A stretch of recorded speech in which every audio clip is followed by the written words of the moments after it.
जय हिंद दोस्तों। यहाँ पर यूपी बोर्ड क्लास 12th को मॉडल पेपर सॉल्व करवाने वाले हैं। आप वीडियो को पूरा ज़रूर देखना और अपने को देखना कि हमने अभी तक तैयारी कितनी की है, क्योंकि आपकी परीक्षा 24 मार्च से शुरू है। तो पहली परीक्षा हिंदी की है। तो चलिए देखते हैं, ज़्यादा टाइम हम आपका नहीं लेंगे, पूरा पेपर सॉल्व करवाएंगे 100 नंबर। तो आप पूरा देखना। तो यहाँ पर हम देख रहे हैं क्वेश्चन नंबर खंड का में, जो खंड का है इसमें देखिए आप, पहला क्वेश्चन जो आता है ऑब्जेक्टिव आता है। तो इसमें पहला क्वेश्चन है कि निस्सहाय हिंदू के रचनाकार कौन है। तो निस्सहाय हिंदू के जो रचनाकार हैं वो राधा कृष्ण दास हैं, जो कि एक उपन्यास है। ठीक है। उसके बाद दूसरा क्वेश्चन इसमें है अधखिला फूल किसकी रचना है, सॉरी यहाँ पर किस विधा की रचना है। तो अधखिला फूल जो है वो क्या है, एक उपन्यास है। क्या है, उपन्यास। और इसको लिखा किसने है, तो अयोध्या सिंह उपाध्याय हरिऔध ने लिखा है। ठीक। उसके बाद तीसरा क्वेश्चन इसमें है कि मेरा जीवन प्रवाह। तो मेरा जीवन प्रवाह किसकी रचना है। तो मेरा जीवन प्रवाह जो है वो वियोगी हरि की है। किसकी है, वियोगी हरि की। ठीक है। और हम आगे बढ़ते हैं। नेक्स्ट क्वेश्चन है हमारा घ नंबर क्वेश्चन, आप देख रहे हैं कि हिंदी की प्रथम एकांकी है। ठीक है। तो हिंदी की प्रथम एकांकी जो है वो क्या है, एक घूंट है। क्या है, एक घूंट, जिसको लिखा किसने है, तो जयशंकर प्रसाद जी ने लिखा है। ठीक है। आवारा मसीहा किसकी रचना है, तो विष्णु प्रभाकर की है।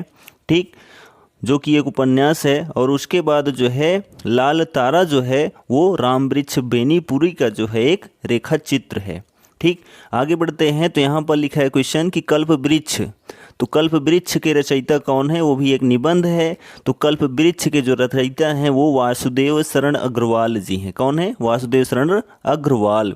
उसके बाद दूसरा नंबर क्वेश्चन आता है कि दूसरे का शिवा बावनी के रचनाकार कौन है। तो शिवा बावनी शिवराज भूषण, ठीक है, वो किसकी रचना है, तो शिवराज भूषण की रचना है। ठीक है।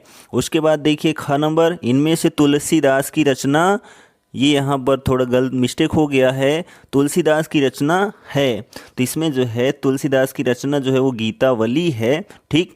और जो नाग लीला है और जो गोवर्धन लीला है ये सूरदास द्वारा रचित रचनाएं हैं। ठीक है। आगे हम बढ़ते हैं। तो गंगावतरण, गंगावतरण किसकी रचना है, तो गंगावतरण जो है वो जगन्नाथ रत्नाकर जी की रचना है। किसकी है, जगन्नाथ रत्नाकर की। ठीक। आगे हम बढ़ते हैं। तो यहाँ पर घ नंबर देखिए, कानन कुसुम के रचयिता कौन है। तो कानन कुसुम के रचयिता जो हैं वो जयशंकर प्रसाद जी हैं। ठीक। उसके बाद देखिए बिहारी किस काल से संबंधित हैं, यानी बिहारी किस काल के कवि हैं। तो हमने काव्य साहित्य का काल साहित्य पढ़ाया है, यानी काव्य साहित्य का इतिहास पढ़ा है, वहाँ पर आप देख सकते हैं।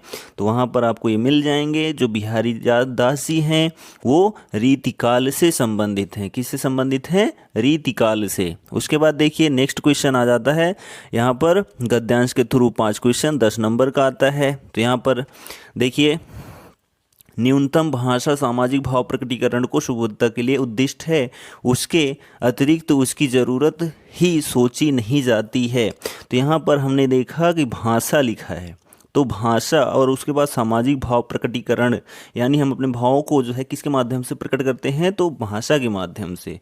तो ये जो है हमारा लिया गया है भाषा और आधुनिकता से। ठीक है। कहाँ से लिया गया है, भाषा और आधुनिकता से लिया गया है, जिसको प्रोफेसर जी सुंदर रेड्डी ने लिखा है। ठीक। तो यहाँ पहले क्वेश्चन का उत्तर हो गया। उसके बाद दूसरा क्वेश्चन है इसमें कि लेखक के अनुसार भाषा का उद्देश्य क्या है। तो लेखक के अनुसार भाषा का उद्देश्य यही है कि जो भाव प्रकट किया जाए वो सामने वाले को अच्छे से समझ में आ जाए, यही उद्देश्य है। उसके बाद तीसरा क्वेश्चन है भाषा की सुबोधता से आप क्या समझते हैं। तो भाषा की सुबोधता से हम यही समझते हैं कि जिन भावों को हम, यानी जिस भाषा को हम बोल रहे हैं, सामने वाला उसको अच्छे से समझकर अपने विचारों को व्यक्त कर सके, वही होती है भाषा की सुबोधता। उसके बाद चौथा क्वेश्चन है कि लेखक के अनुसार भाषा की उपयोगिता कब सार्थक सिद्ध हो सकती है। तो लेखक के अनुसार भाषा की उपयोगिता तभी सार्थक सिद्ध हो सकती है जब हम कोई चीज़ बोल रहे हों तो उसका सामने वाला अच्छे से समझ पाए और उसका एक अच्छा अर्थ निकाल पाए। ठीक।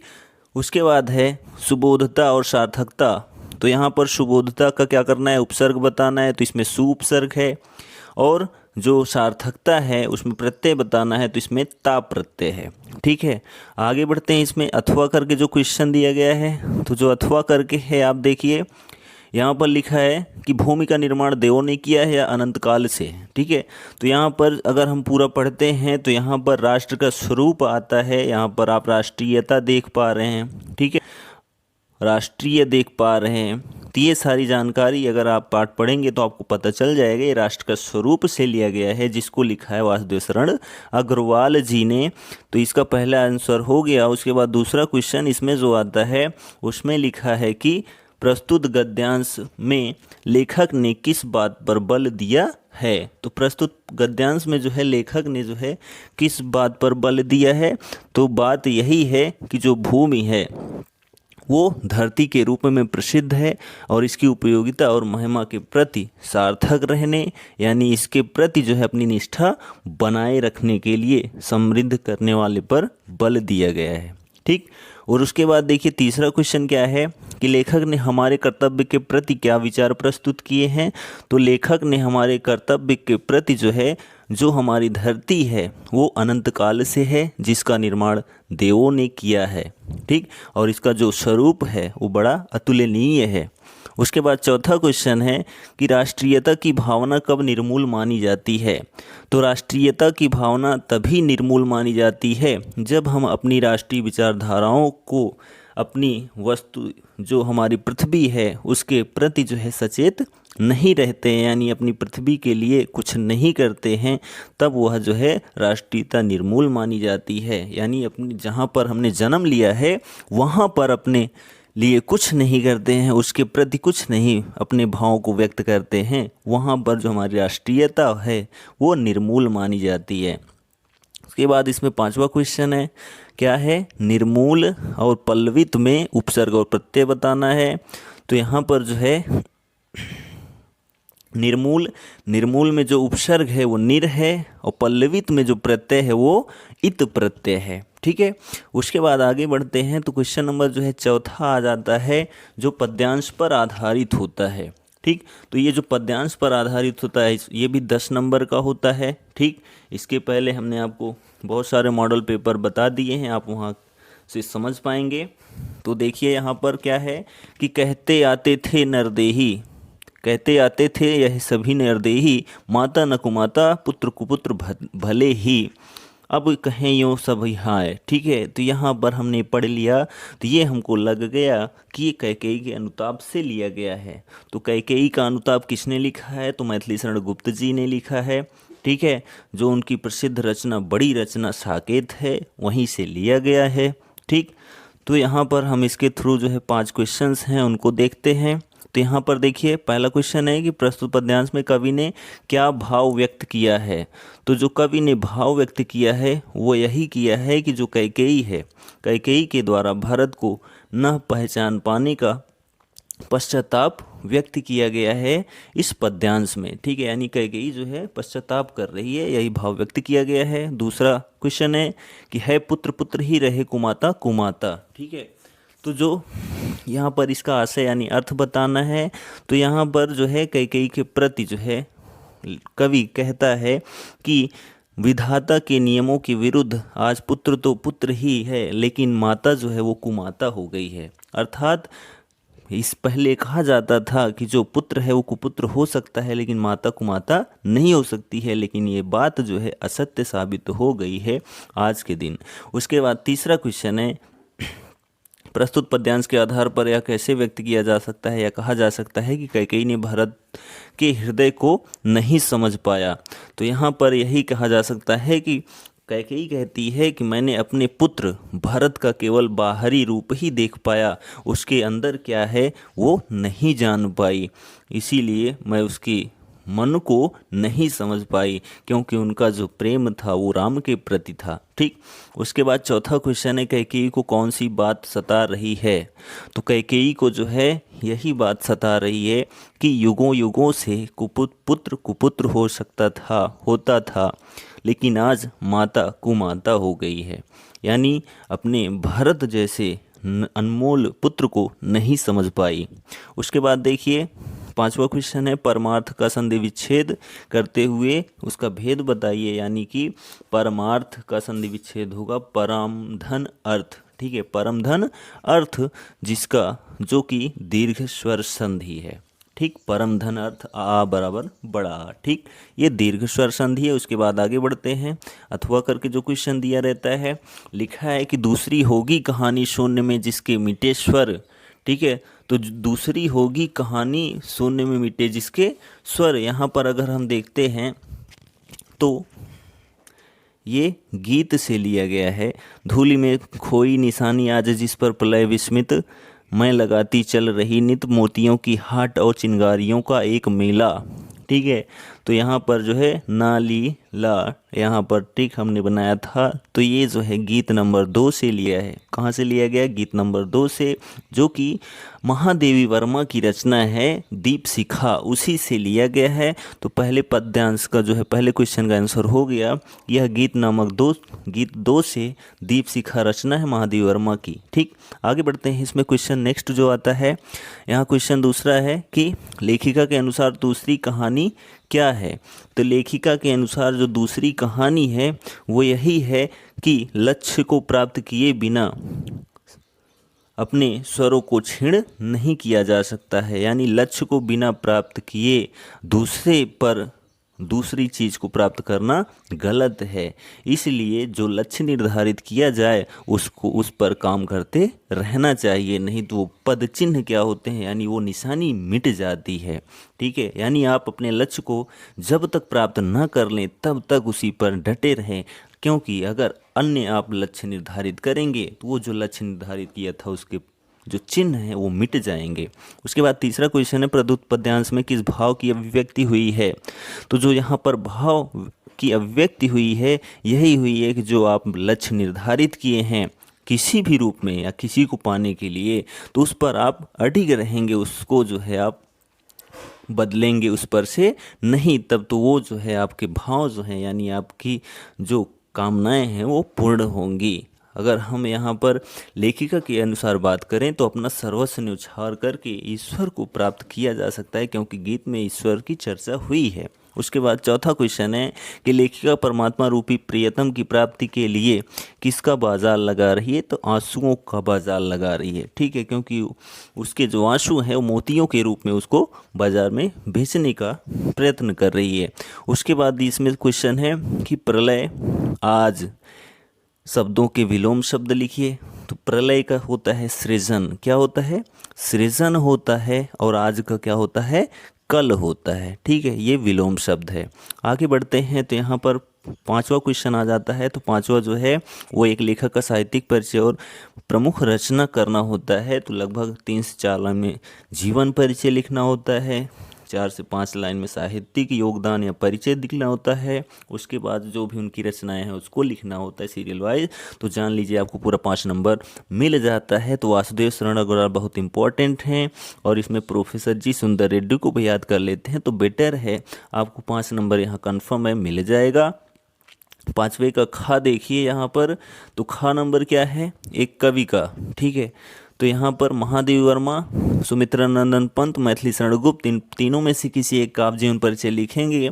3 से 4 लाइन में जीवन परिचय, 5 लाइन लगभग जो है साहित्यिक योगदान परिचय, और उसके बाद कृतियाँ लिखेंगे। पूरा 5 नंबर आपको मिल जाएगा। आगे बढ़ते हैं तो यहाँ पर जो है आपके यहाँ 3 कहानी है, एक कहानी कट गई।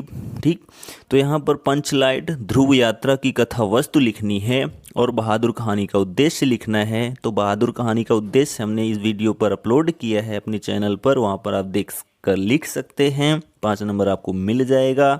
आगे हम बढ़ते हैं तो सत्य की जीत खंड का आपके आधार पर नायक का चरित्र चित्रण करना है और कथा वस्तु। ठीक है, तो ये प्रतापगढ़ से संबंधित है, इसलिए हमने सत्य की जीत अकेले लिखा है। ठीक, अदर आप क्वेश्चन देख सकते हैं। तो यहाँ पर जो सत्य की जीत है ये द्वारिका प्रसाद माहेश्वरी द्वारा लिखी गई है।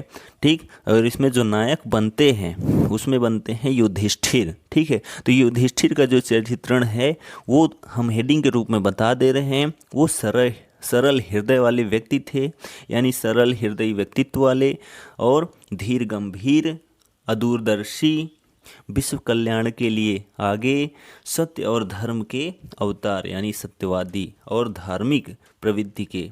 ठीक है, तो ये जो है युधिष्ठिर का चरित्र चित्रण था। आगे हम बढ़ते हैं तो यहाँ पर जो है खंड खा आ जाता है। ठीक, तो खंड खा में अगर हम बात करें तो यहाँ पर जो खंड खा है तो इसको आप आसानी से समझ पाएंगे, क्योंकि हमने जो भी संस्कृत के खंड बने थे हमने उनको बहुत ही सरल भाषा में आप लोगों को बताया था। आप वही इम्पोर्टेंट ही हैं, अगर आप उनको देख लेते हैं तो आपको पक्का है कि आपका 7 नंबर बन जाएगा। ठीक, तो यहाँ पर देखिए कि पहला गद्यांश क्या है कि महापुरुषा लौकिक प्रलोभनेषु बद्धा नियत लक्ष्यात् कदापि भ्रश्यन्ति। ये जो है मोतीलाल नेहरू, यहाँ पर देखें तो यहाँ पर जो है ये महामना मालवीय से लिया गया। कहाँ से लिया गया है? महामना मालवीय से लिया गया है। तो ये इसका संदर्भ हो गया, 2 नंबर हमको मिल गया। और उसके बाद अगर बात करें इसकी व्याख्या की तो हमने वीडियो अपलोड किया इसी चैनल पर, वहाँ पर आप देख सकते हैं। नेक्स्ट अगर हम बात करें दूसरा जो है लिखा है क्या कि संस्कृतस्य साहित्यम सरसम व्याकरणस्य सुनिश्चितम तस्य गद्य पद्य च ललित्यम। ये जो है भारतीय संस्कृति, ठीक है, हमारे यहाँ कौन सा पाठ है? संस्कृत भाषाया महत्वम। ठीक है, भारतीय संस्कृति ये तो क्लास 10th में है, तो संस्कृत भाषाया महत्वम से लिया गया है। ये पाठ 2 नंबर हमको मिल गया। अगर इसकी व्याख्या की बात करें तो आप जो है हमारे इसी चैनल पर आप जाइए, वहाँ पर संस्कृत भाषाया महत्वम का पूरा वीडियो अपलोड है, अच्छी भाषा में आप समझ पाएंगे एक बार में ही, वहाँ पर आप देख सकते हैं। आगे हम बढ़ते हैं, यहाँ पर खा नंबर जो है 7 नंबर का ये भी आता है, 2 का संदर्भ और 5 की व्याख्या। जयंती ते महाभागा जन सेवा परायण। तो ये जो है बहुत बार आता है, ये जो है महामना मालवीय से ही लिया गया है, बहुत बार आता है। ठीक है, तो इसका संदर्भ जो है महामना मालवीय है। ठीक, और इसकी व्याख्या की बात करें तो बहुत ही महत्वपूर्ण जितने भी श्लोक हैं उन सबको हमने जो है इस वीडियो पर अपलोड किया है, वहाँ पर आप देख लीजिए, उसी में से आपका एक 7 नंबर का श्लोक कन्फर्म में आ जाएगा। जयंति ते महाभागा जन सेवा परायणा जरा मृत्यु अभ्यम नास्ति येषां कीर्ति तनो क्वचित। यहाँ पर अगर इनकी व्याख्या करें तो जन सेवा में परायण यानी जन सेवा में, लोगों की सेवा में जो तत्पर रहते हैं उन महान आत्माओं की जय हो। जरा मृत्यु अभ्यम नास्ति येषां कीर्ति तनो क्वचित। जिनके यश रूपी शरीर को कहीं भी बुढ़ापे और मृत्यु का भय नहीं होता है, ऐसे महान पुरुषों की जय हो। उसके बाद अथवा करके दूसरा है वज्रादपि कठोराणि मृदूनि कुसुमादपि लोकोत्तराणाम चेतांसी को न विज्ञातुम हरति। ये अगर हम बात करें तो सुभाषित रत्नानि से लिया गया है। कहाँ से लिया गया है? सुभाषित रत्नानि से लिया गया है, जो कि बहुत ही महत्वपूर्ण श्लोक है। आप इसको याद कर सकते हैं, अच्छे से पढ़ सकते हैं, श्लोक महत्वपूर्ण वाले अपलोड हैं। वज्रादपि कठोराणि मृदूनि कुसुमादपि, वज्र से भी अधिक कठोर, फूल से भी अधिक कोमल, लोकोत्तराणाम चेतांसी, और लोगों में अधिक प्रसिद्ध को न विज्ञातुम अर्हति। ऐसे लोगों में बहुत प्रसिद्ध जो महापुरुष होते हैं उनके चेतांसी, चित्त को यानी हृदय को भला कौन जान सकता है, यानी कोई नहीं जान सकता है। उनका जो कठोर रूपी हृदय होता है, वज्र से भी अधिक कठोर, फूल से भी अधिक कोमल हृदय जो होता है, उनके ऐसे महापुरुषों के हृदय को भला कौन जान सकता है। आगे बढ़ते हैं तो यहाँ पर क्वेश्चन नंबर 9 आता है। मुहावरे किसी एक का लिखना होता है अर्थ, और उसकी जो है क्या कहते हैं वाक्य प्रयोग लिखना होता है। इसमें पहला है अधजल गगरी छलकत जाए।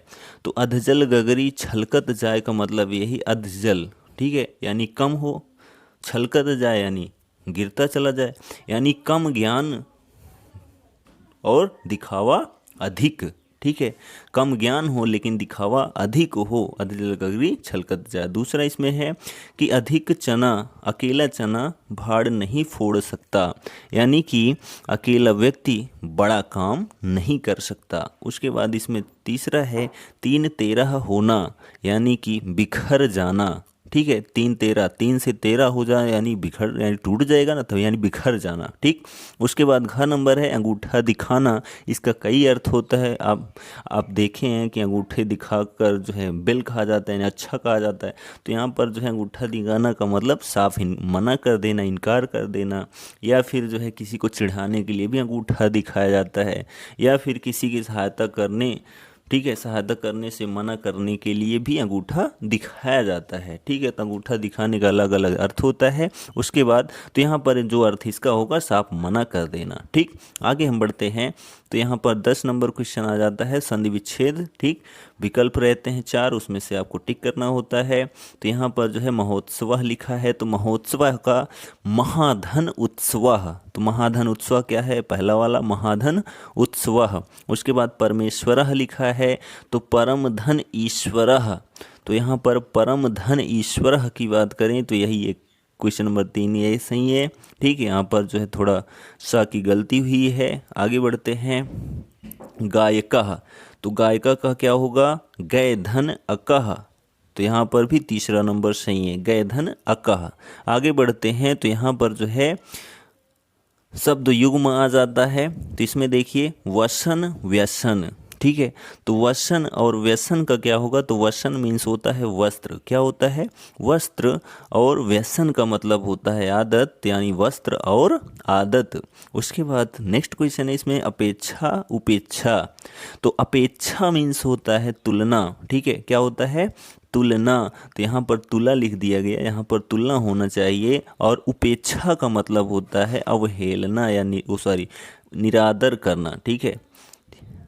तो यहाँ पर तुलना और निरादर करना, अपेक्षा उपेक्षा, तुलना और निरादर। आगे बढ़ते हैं। यहाँ पर जो नेक्स्ट क्वेश्चन आता है विभक्ति से आता है। 2 क्वेश्चन रहते हैं, ऑब्जेक्टिव रहते हैं। आत्मनि में विभक्ति और वचन। तो आत्मनि हमने विभक्ति वचन अच्छे से पढ़ा है, वहाँ पर एक बार आप देखेंगे पूरा कन्फर्म है, 2 नंबर आपका कन्फर्म हो जाएगा। तो यहाँ पर सप्तमी विभक्ति का एक वचन है जिसमें छोटी की मात्रा लगती है। उसके बाद देखिए इसमें दूसरा है नामने।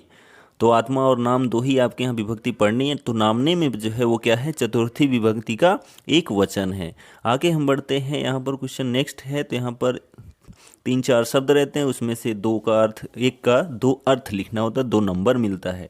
तो कनक बहुत ही इंपॉर्टेंट है। तो कनक मीन्स होता है सोना। ठीक है। धतूरा, धतूरा। ठीक। गेहूँ भी होता है, गेहूँ भी होता है। ठीक है। और क्या होता है? खजूर भी होता है। क्या होता है? खजूर। किसका मतलब? कनक।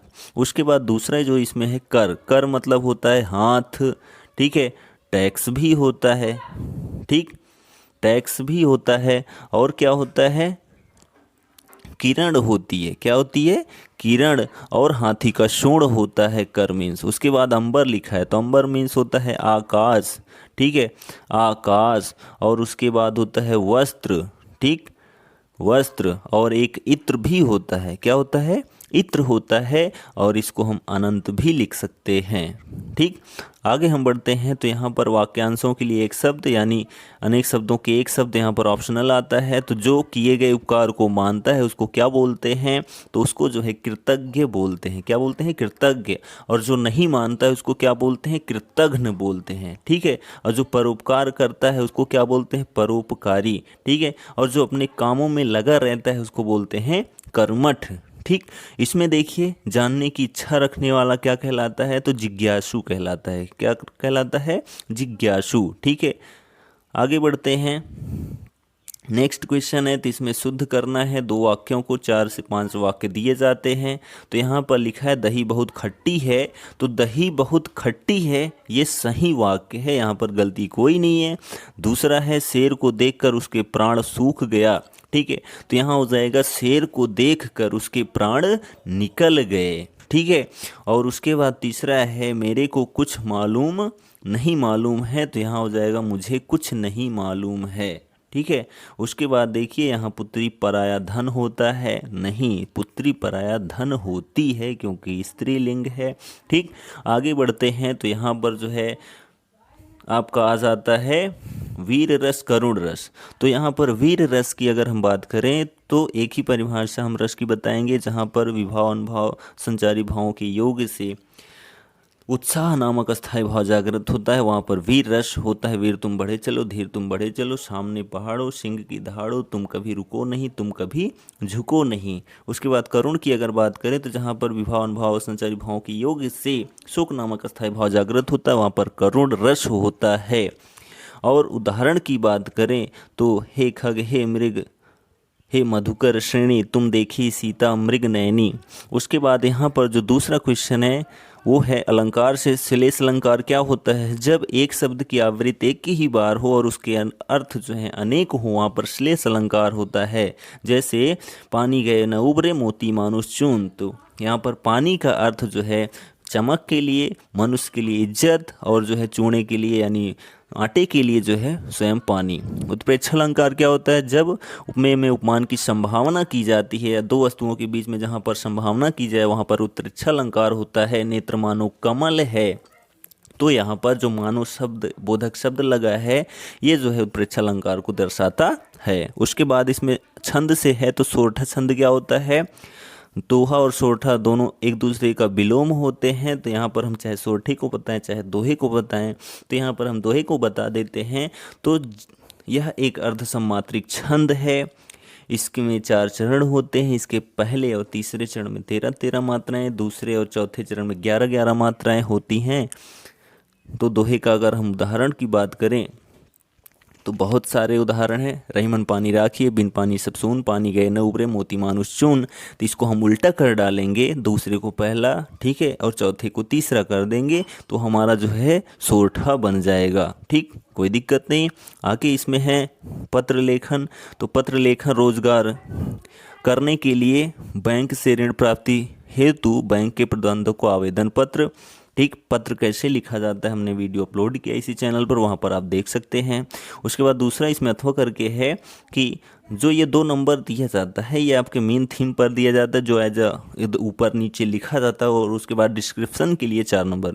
डाकुओं के आतंक को दूर करने के लिए जनपद के पुलिस अधीक्षक को शिकायती पत्र लिखना है। तो ये जो है बहुत इजी है, हार्ड नहीं है। आप वहाँ पर मेरे वीडियो को देखेंगे तो आप समझ जाएंगे हम कैसे लिखेंगे। उसके बाद लास्ट क्वेश्चन इसमें आता है कि निबंध लिखना है। ठीक है, क्या लिखना है, निबंध। तो इसमें 2 नंबर का आउटलाइन जो आप संकेत बिंदु लिखते हैं 2 नंबर मिलता है, और पूरा उसका वर्णन जब करते हैं तो वहाँ पर 7 नंबर, टोटल 9 नंबर दिया जाता है। पहला क्वेश्चन इसमें है पर्यावरण प्रदूषण के कारण एवं निवारण, बहुत आसान है। वृक्षारोपण की उपयोगिता, ये भी आसान है। मेरा प्रिय कवि, ये भी आसान है। विद्यालय में स्वास्थ्य शिक्षा, लगभग देखा जाए तो यहाँ पर सब आसान है, ये बहुत इंपॉर्टेंट भी हैं परीक्षा की दृष्टि से। ठीक है, आप इनकी तैयारी जरूर कर लेना। तो यहाँ पर जो है निबंध कैसे लिखा जाता है ये भी हमने वीडियो अपलोड किया, वहाँ पर आप जाकर देखकर समझ पाएंगे। ठीक है, तो वीडियो को हमने पूरा 100 नंबर सॉल्व करवा दिया। तो आशा करते हैं आपको पसंद आया होगा। पसंद आया हो तो प्लीज़ लाइक शेयर सब्सक्राइब करना ना भूलें। हमारा चैनल है RS एजुकेशनल क्लासेज, यहाँ पर यूपी बोर्ड से संबंधित जानकारी प्रदान की जाती रहेगी और रहती है। ठीक, तो आगे भी जारी भी रहेगी। तो आप हमारे चैनल पर जुड़े रहें और अपने दोस्तों को इस चैनल पर ज़रूर जुड़वाएं। तब तक के लिए जय हिंद।